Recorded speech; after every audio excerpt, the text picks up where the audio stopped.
Bonsoir. En moins de 5 ans, l'image que nous avons de l'URSS a changé du tout au tout. L'URSS faisait souvent peur, les masques sont tombés, elle fait presque pitié. Nous voyons des gens qui font la queue, qui ont froid, qui semblent manquer de tout. Et si les habitants de la campagne se débrouillent à peu près, c'est en ville que la distribution se révèle catastrophique. Un chiffre officiel venant du gouvernement soviétique fait état de 600 000 personnes déplacées à l'intérieur pour l'année 90. Et puis un chiffre à peu près identique pour ce qui concerne des gens qui quitteraient l'URSS pour aller se réfugier en Pologne ou en Allemagne ou aller se casser le nez à la frontière de l'Autriche. Alors, vu de notre côté, on sent ici et là monter de vieilles peurs, on voit déjà confusément des flots de réfugiés de l'Est arriver par millions en Europe de l'Ouest pour chercher à manger. Alors bien sûr, il n'en sera rien, mais nous avons essayé de savoir pourquoi avaient lieu ces déplacements de population et où ils avaient lieu. Alors tout de suite, 2 constatations. Les premières causes de migration à l'intérieur de l'URSS ne sont pas d'abord économiques. Et puis ensuite, elles ne sont pas situées géographiquement à proximité des frontières de l'Europe de l'Ouest. La première cause, en effet, ce sont les conflits interethniques, c'est-à-dire en termes plus crus des gens qui ne supportent plus leurs voisins parce qu'il est différent. Allons par exemple dans le Caucase. Vous voyez là les monts du Caucase.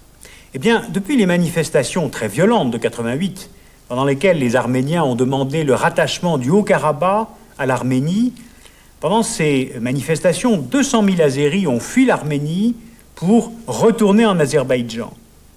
Et puis après les mesures de rétorsion, 230 000 Arméniens de Bakou, en Azerbaïdjan, ont dû venir se réfugier en Arménie. Vous voyez, un véritable chassé-croisé entre ces 2 républiques.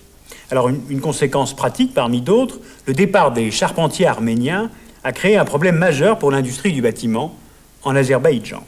Deuxième exemple, regardez là, en Ouzbékistan.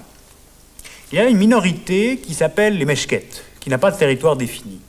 Eh bien, depuis 1 an et demi, 60 000 de ces Meshkets ont fui après des heurts entre Meshkets chiites et Ouzbeks sunnites.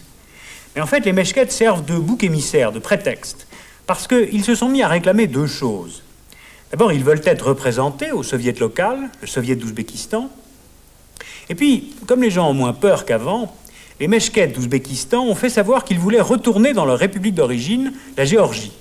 Ils en avaient été déportés en 1944, après avoir été accusés par Staline d'être, je cite, un peuple traître, c'est-à-dire collaborant avec les nazis. De toute façon, l'accusation de Staline ne tient pas debout, puisque les armées allemandes n'ont jamais atteint la Transcaucasie. Mais aujourd'hui, les autorités géorgiennes, de toute façon, refusent de prendre en charge ces Meshkets.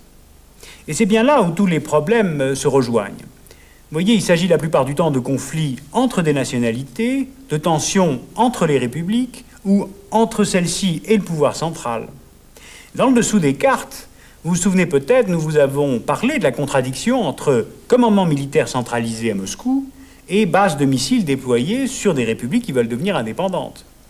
Puis en traitant de la catastrophe écologique de la mer d'Aral, dans la République du Turkménistan, nous avions posé les mêmes questions. Qui de l'État central ou des républiques concernées va payer les pots cassés? Alors aujourd'hui, qu'en est-il des déplacements de population? Eh bien, oui, il y a des réfugiés de l'intérieur, il y a des déplacements très nombreux, mais pourquoi convient-il d'avoir une attitude, disons, prudente? D'abord, il y a des informations modérées, notamment par Médecins du Monde, qui rapportent qu'il n'y a pas de risque de famine en URSS. Le record de la meilleure récolte de céréales dans le siècle datait de 1978. Eh bien, il vient d'être battu, là, justement, en 90.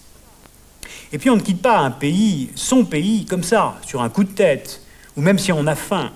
Les transports restent lents et difficiles. La loi sur les migrations est plus souple, mais elle régit toujours le passage des frontières. Et le problème est le même de l'autre côté de cette frontière. On n'entre pas comme on veut, en Autriche, en Pologne, en Finlande, ni dans les pays de la CE. Alors aujourd'hui, vous voyez, nous avons évoqué la question des nationalités en URSS. Demain, je vous propose d'inverser la perspective, de regarder comment évolue la vie en URSS pour les citoyens d'origine russe.